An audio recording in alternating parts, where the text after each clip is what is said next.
ଆଜ୍ଞା ବହୁତ ଦିନ ଧରିକି ଅଁରା ଗ୍ରାମରେ ମଦ କାରବାର ଚାଲିଛି। ଆଉ କେହି ଏକଜୁଟ ହେଇକି ଏହା ପ୍ରତିବାଦ କରୁନଥିଲେ, କିନ୍ତୁ ଏହା ଭିତରେ ବହୁତ ଅପ୍ରୀତିକର ପରିସ୍ଥିତି ସୃଷ୍ଟି ହେଲା। ତେଣୁ ସମସ୍ତେ ପିଲା ଯୁବଗୋଷ୍ଠୀ ଏକତ୍ର ହୋଇ କାଲି ଦୋକାନ ମାନଙ୍କରୁ ମଦ ବାହାର କରିଛନ୍ତି, ଧରିଛନ୍ତି ଏବଂ ଆମେ ଆଗାମୀ ଭବିଷ୍ୟତରେ କିପରି ଏହାର ମଦ ବିରୋଧ ହବ ଆମେ ସେଥିପାଇଁ ସମସ୍ତେ ଆପ୍ରାଣୀ ଚେଷ୍ଟା ଚଲେଇଛୁ। ମୋ ନାଁ ଅଭିମନ୍ୟୁ ପରିଡ଼ା। ବହୁତ ଦିନ ହେଲା ଆଜ୍ଞା ଆମ ଗାଁରେ ମଦ ବେପାର ଚାଲିଛି, ବେଆଇନ ମଦ ବେପାର।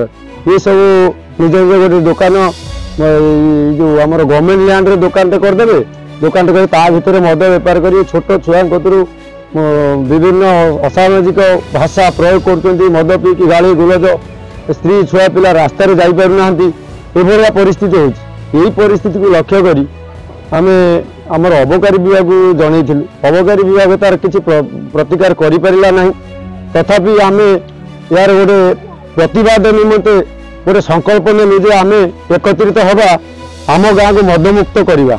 यहाँ आमर मूल लक्ष्य। जहाँ आज यही लक्ष्य युवपीढ़ी वयस्क लोक किसी महिला एमाने समस्ते जोग देते आम गाँव को आम मदमुक्त करूँ।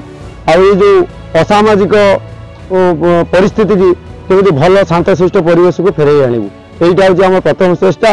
आउ काली राति आम ये जो मद दुकान गुड़ाक सब जा चढ़ऊ कर मद जी जहाँ रखिथे किसी मद महुली कतरू आरंभ कर देशी महुली से गुड़ाक एकदम विषाक्त मद, देशी महुली और विदेशी ये भी जब देती निआ लगे पोड़मु से मद को पिटिकी भांगीमु, भांगिकी गाँव में मद केमी बंद हो आमर एकदम संकल्पबद्ध। सेल्फ राजीव कुमार दास।